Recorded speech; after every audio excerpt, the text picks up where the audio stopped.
그 331장이죠. 여러분들 보시는 찬송가로 331장 찬양하겠습니다. 영광을 받으신 만유의 주여, 우리가 명령을 좇느리다. 베푸신 은혜를 감사히 알고 진실한 마음으로 섬기겠네. 구주의 은혜 주시는 대로 영원히 받들어 섬기겠네. 찬송하겠네, 찬송하겠네. 생명을 주시는 구주로다.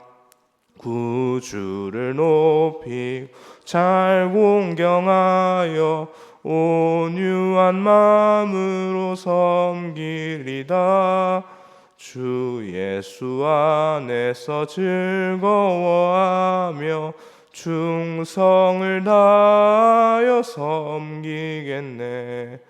구주의 은혜 주시는 대로 영원히 받들어 섬기겠네.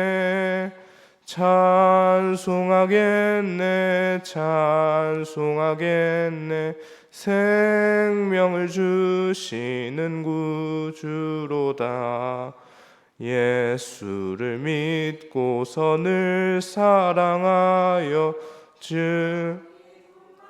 쯤으로 섬기리다. 온 마음을 드리고 순종하여 구주를 영원히 섬기겠네. 구주의 은혜 주시는 대로 영원히 받들어 섬기겠네. 찬송하겠네, 찬송하겠네. 생명을 주시는 구주로다. 아멘. 혼란을 드려서 양해 말씀드립니다. 네. 오늘 보실 하나님의 말씀은 여호수아 15장입니다. 여호수아 15장 13절에서 19절 말씀 함께 보겠습니다. 여호수아 15장 13절에서 19절 말씀인데요. 한 절씩 교독할 텐데 이 본문에 제가 교독할 때 제가 읽는 부분이 역본이 좀 다를 수 있습니다. 그래서 양해 말씀드립니다. 제가 먼저 13절 말씀 읽겠습니다. 여호와께서 여호수아에게 명령하신 대로 여호수아가 기럇 아르바 곧 헤브론을 유다 자손 중에서 분깃으로 여분네 아들 갈렙에게 주었으니 아르바는 아낙의 아버지였더라.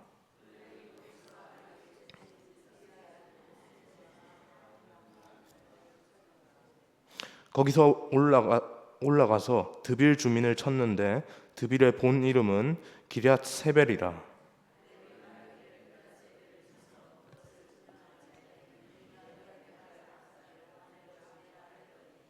갈렙의 아우 그나스의 아들인 온니엘이 그것을 점령함으로 갈렙이 자기의 딸 악사를 그에게 아내로 주었더라.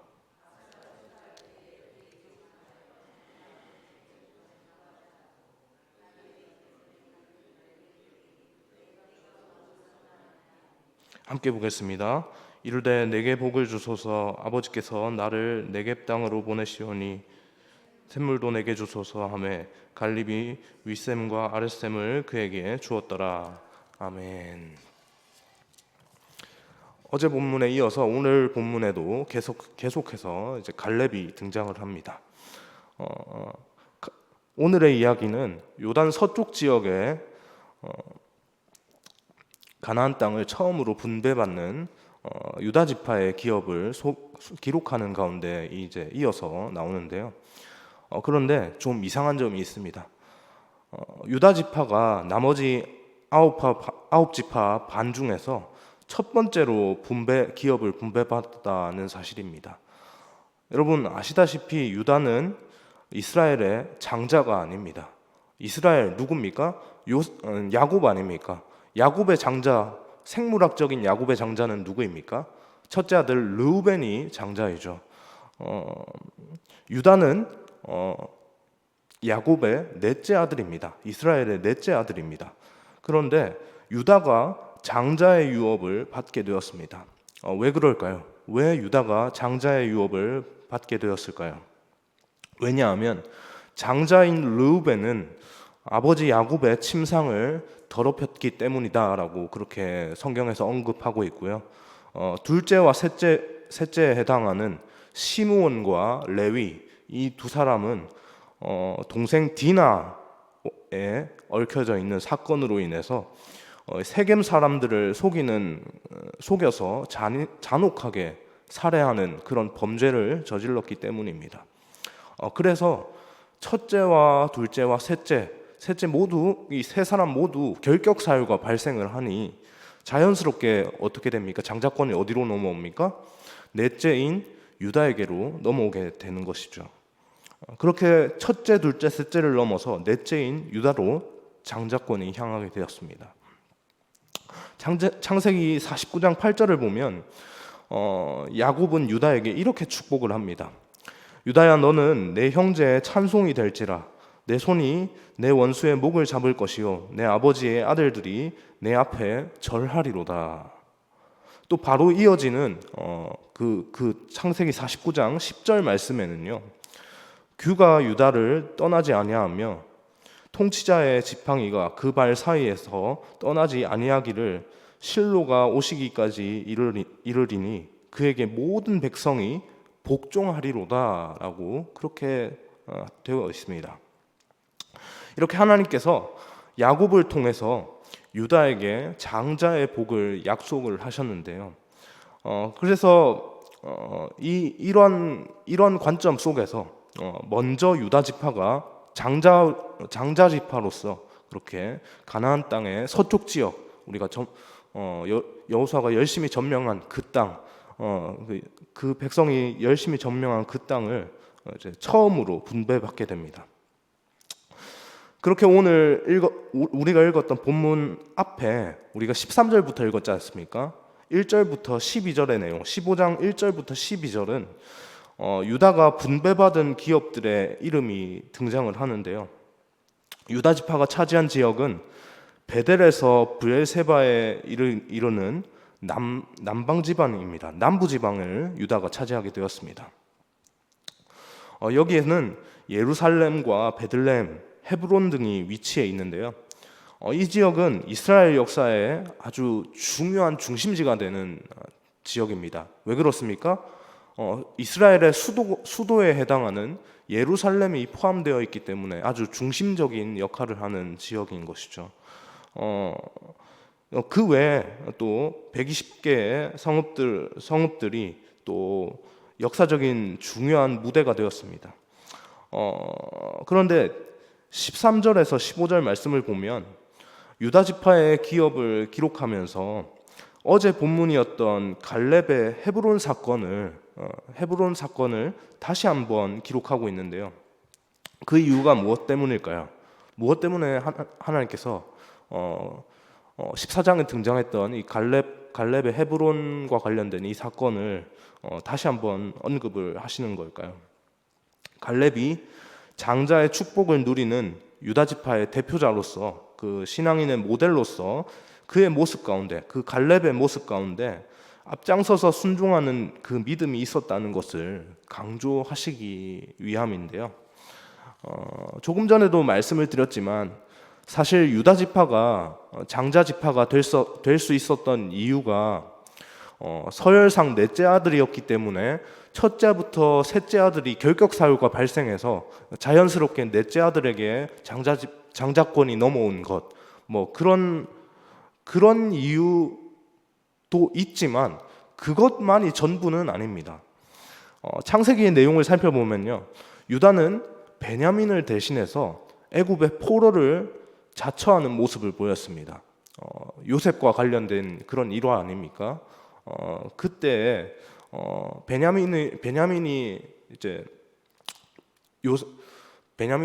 애굽의 포로로 이제 지목이 되었는데, 그때 애굽의 포로로 지목된 베냐민 대신해서 누가 포로가 되는 겁니까? 유다가 포로가 되겠다고 자처하는 모습들을 보였습니다. 이런 그의 모습, 그 유다의 모습이 책임 있고 헌신적인 모습을 보여주었기 때문에 유다 자손의 그 갈렙의 면모도 이와 같았기 때문에 그런 모습 가운데서 이제 헤브론으로 나아가서 아낙 자손을 무찌르고 헤브론을 차지하게 되었다라고 볼 수 있는 것이죠. 특별히 14절 말씀을 보면 아낙 소생 세 아들이 소개가 됩니다. 아낙의 아들 이름이 뭐라고 되어 있습니까? 14절에 세세와 아히만과 달메, 이 세 사람이 등장을 하죠. 이 세 사람을 어떻게 했다고 합니까? 쫓아내었다고 합니다. 분명히 쫓아내고 그 땅을 점령했습니다. 쫓아내었다는 말은 완전히 그 땅에서 뿌리를 뽑아내었다는 말입니다. 그들을 그 땅 가운데서 완전히 진멸해내었습니다. 완전히 몰아내었습니다. 완전히 제거했습니다.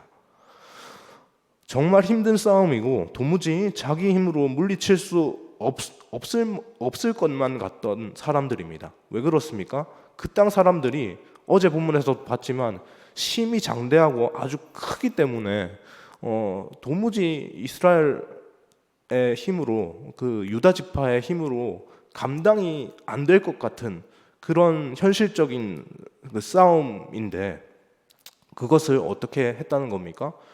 승리로 장식을 했다는 거죠. 그 싸움을 이기고 그들을 완전히 진멸하였다는 겁니다.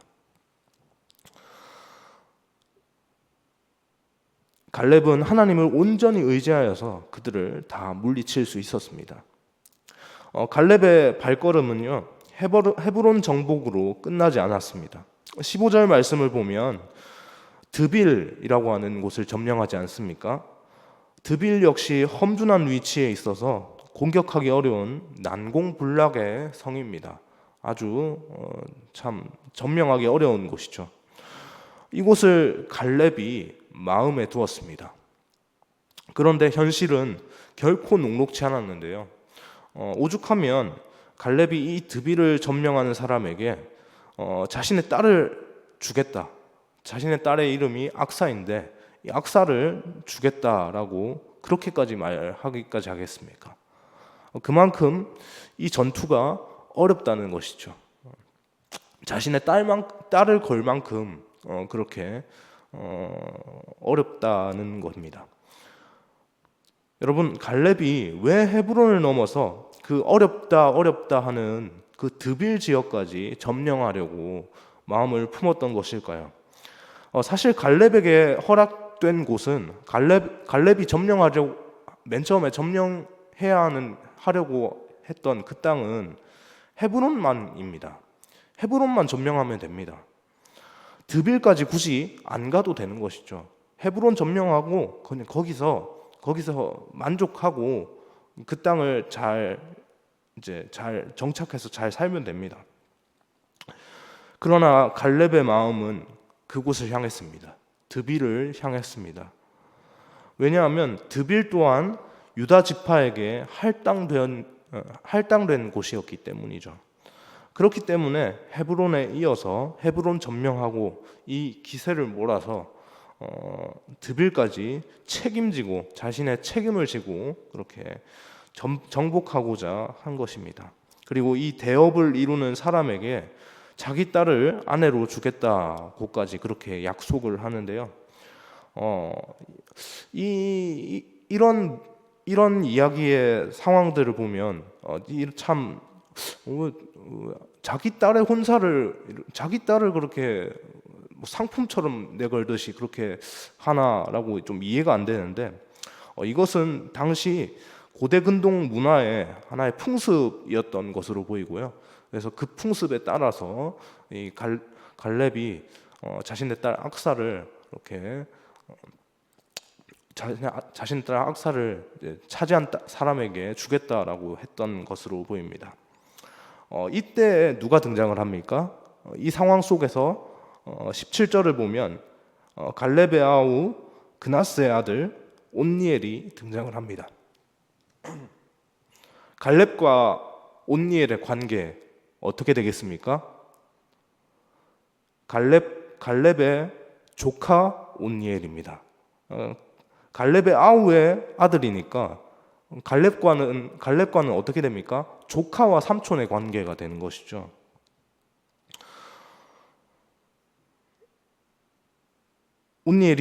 온니엘은 드비를 점령하였습니다. 그리고 그렇게 어떻게 보면 삼촌의 딸이니까 그 악사와 온니엘의 관계는 어떻게 됩니까? 사촌지간이죠. 사촌지간입니다. 사촌지간인라고 할 수 있는 갈렙의 딸 악사를 아내로 맞이하게 되었습니다. 이렇게 스토리가 전개가 됩니다. 그런데 19절 말씀을 보면 중요한 그 구절이 등장하는데요. 악사가 온니엘과 결혼할 때 아버지 갈렙에게 내게 복을 주소서라고 복을 구합니다. 그런 복을 구하는 장면이 있습니다. 여러분, 그 당시에 복과 관련되어서 최고의 선물, 최고의 상징적으로 주어질 수 있는 최고의 선물은 우물입니다. 우물이 있어야 양을 치고 삶의 터전을 마련할 수 있는데요. 우물을 준다고 하는 것은 요즘으로 말하면 이 부모가 집을 하나 장만해 주거나 혹은 어떠한 아주 그 시세가 높은 빌딩을 하나 주거나 하는 그런 것보다 더 중요한 일이었던 것으로 생각을 해볼 수 있습니다. 삶의 터전 그 자체이기 때문에 단순한 재산 이상으로 매우 가치가 있는 엄청난 비교할 수 없는 가치가 있는 그런 아주 중요한 역할을 하는 것이죠. 삶의 기반을 마련해 주는 것입니다. 악사는 그것을 말하고 싶었는데 꾹 참고 있다가 그동안 꾹 참고 있다가 갈렙이 이렇게 딸을 보내는 상황 속에서 이제 그렇게 얘기를 하는 겁니다. 네가 무엇을 원하느냐라고 그렇게 물었고 아버지 갈렙에게 악사가 뭐라고 얘기하는 겁니까? 내게 복을 주옵소서라고 하면서 이제 우물을 구했던 장면이죠. 이것이 오늘 본문의 내용인데요. 여러분, 성경에서 복이라고 하는 말과 우리가 너무나도 중요한 단어 아닙니까? 복 받기를 원하고 우리가 또 다른 사람들에게 복이 임하기를 또 축복하는 입장에 있는 상황이죠. 그 복이라고 하는 말과 직접 연관이 되어 있는 분은 오직 하나님 한 분이십니다. 제가 최근에 여러분들 기억하실지 모르겠는데 제가 최근에 금요기도에 제가 인도할 때 인도할 때마다 항상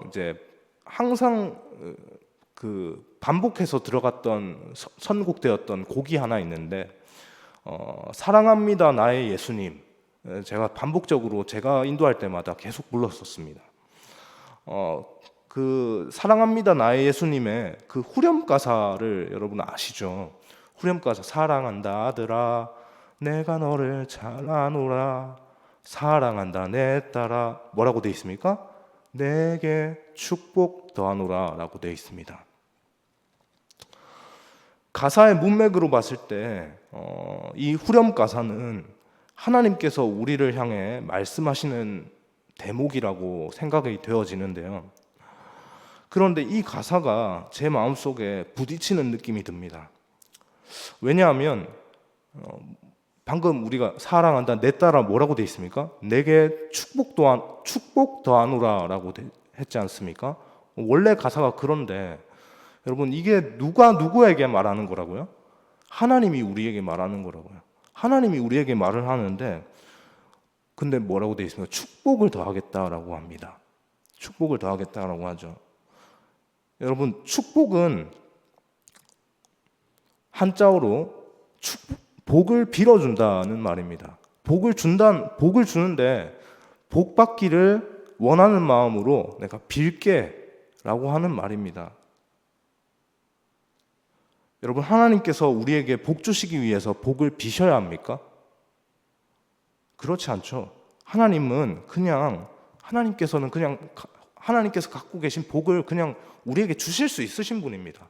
굳이 비시지 않아도 복이 좀, 저 사람에게 복이 좀 임했으면 좋겠어요, 이렇게 비시지 않으셔도 하나님께 있는 복이, 하나님께서 우리에게 그 복을 주시고자 한다면 그 복은 그냥 우리에게 임하는 것이죠.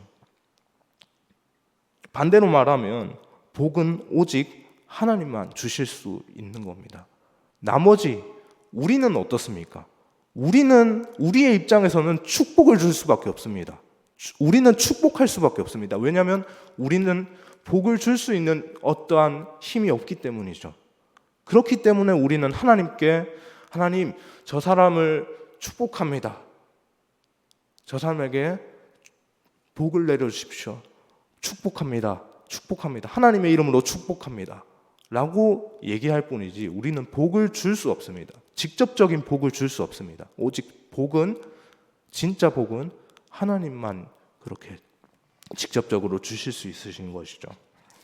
아버지 갈렙을 보면서 악사는 무엇을 구해야 할지를 어려서부터 알았습니다. 그래서 온니엘이 지혜로운 아내를 얻고자 목숨 걸고 전쟁을 하였는지도 모르겠습니다. 다만 분명한 것은 이 사건 이후에 온니엘은 이스라엘 최초의 사사가 되었다는 사실인데요. 여호수아 이후에 이스라엘을 이끄는 지도자로 그 최초의 사사 온니엘이 세워진 것입니다. 하나님의 복을 충만히 받아 누리는 그의 삶이 되었습니다. 그리고 그 온니엘의 삶 가운데 누구의 기도가 이면에 있었습니까? 누구의 뒷받침이 그곳에 있었습니까? 악사의 그 복을 구하는 장면이 뒷받침되어 있었죠. 말씀을 정리하겠습니다. 여러분, 오늘 우리는 무엇을 복으로 구하고 있습니까? 악사가 구한 것은 샘물입니다. 여러분, 오늘 우리가 구할 것은, 우리가 진정으로 구할 것은 영원한 생수의 근원이신 예수 그리스도인 줄 믿습니다. 예수 그리스도를 구하는 것이 참으로 진짜 복을 구하는 것입니다. 요한복음 7장의 말씀처럼 예수님께서는 당신을 생수의 근원이라고 말씀을 하셨는데요. 예수님을 믿는 자는 그 배에서 생수의 강이 흘러나오게 됩니다. 악사가 우물을 구한 것 같이 우리가 생수의 근원 되시는 예수님을 구할 수 있기를 소망합니다. 그리하여서 예수님을 통해서 영원한 생수를 마시는 복된 자들이 될 수 있길 원합니다. 그 복이 우리의 오늘의 삶 가운데 가득하기를 소망합니다. 축복합니다. 하나님께서 갖고 계신 그 복을 풍성히 우리 삶 가운데 부어 주실 줄 믿습니다. 기도하겠습니다. 사랑해 주님, 감사합니다. 하나님의 마음을 우리가 알기를 소망합니다.